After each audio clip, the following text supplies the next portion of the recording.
hartlik welkom by hierdie geleentheid. Dit is 'n jeuggesprek oor taal, oor Afrikaans as 'n onderrigtaal. En ons tema vanoggend, soos julle gesien het, is van Afrikaans na Engels as onderrigtaal. Raak dit my nie? Raak dit my nie?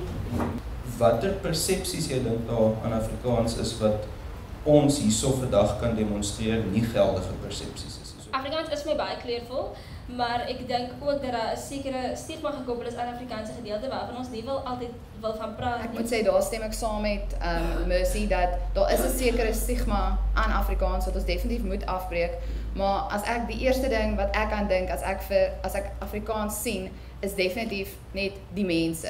Hoe lyk Afrikaans nie, juis omdat dit so, ek sê, 'n wêreld wyd bekend is en toeganklik is vir mense om dit te studeer. Afrikaans op universiteite moet voortgaan.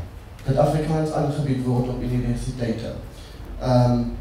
Het is vir my deksels moeilik om 'n ander taal of 'n tweede taal aan te leer. Maar ek wil nou gou in die rede val van die populêre opinie wat ons nou oral hoor is, maar almal verstaan Engels. Hoekom neem julle so baie oor Afrikaans? Leer net in Engels, jy verstaan mos Engels. In Willowpoort was my laerskool en hoërskool. Was het Afrikaans medium. En omdat my kennis in Afrikaans, die fondasie so goed gelees in Afrikaans, is dit vir my baie meer makliker om nou op 'n Engels of 'n tweede taal. Dit is meer as die kind se fondasie in Afrikaans goed gelees, die grondslag goed gelees, dan is dit makliker vir die persoon of die leerder of die student om 'n addisionele taal of 'n tweede taal te lees. Kry julle soms die gevoel dat daar tog meer 'n soort, ek wil amper sê 'n kwaadwilligheid is teen Afrikaans as wat daar regtig gefokus is op die opening van geleenthede vir almal?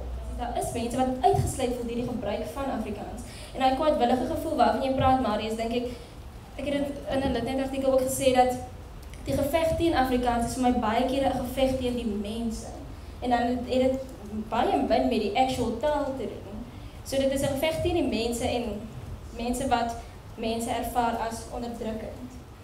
Ja, nee, ek stem eintlik heeltemal met jou saam en ek dink dit is ook iets wat ek al ervaar het by die studente en ook met die navorsing wat ons doen by die moedertaalprojek met ouers, is dat as jy vir hulle vra, hoekom wil hulle nie hê dat hulle kinders dalk Afrikaans in 'n Afrikaanse klas moet sit nie, of as jy vir die studente vra, maar hoekom sê julle nie, julle wil in Afrikaans dalk klas en is dit omdat hulle voel dan hulle gaan dalk rassisties oorkom, of hulle gaan gebrandmerk word, of dis wat ek half bedoel, soos wat jy ook sê, dis meer die mense wat dan half geassosieer word met iets, as wat dit die taal eintlik is. Die ding dat die mense sê Afrikaans is die taal van die onderdrukker.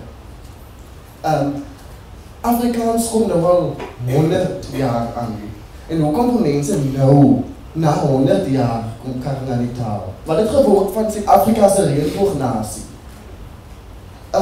As ons dan nie die nuwe generasie, as ons nie in die era waar ons nou Afrikaans as een van die amptelike tale in Suid-Afrika kan besig. Ek het 'n baie groot passie vir Afrikaans en dit is waar wat die meisie gesê het, dit is die taal waarin ons beste uitdruk.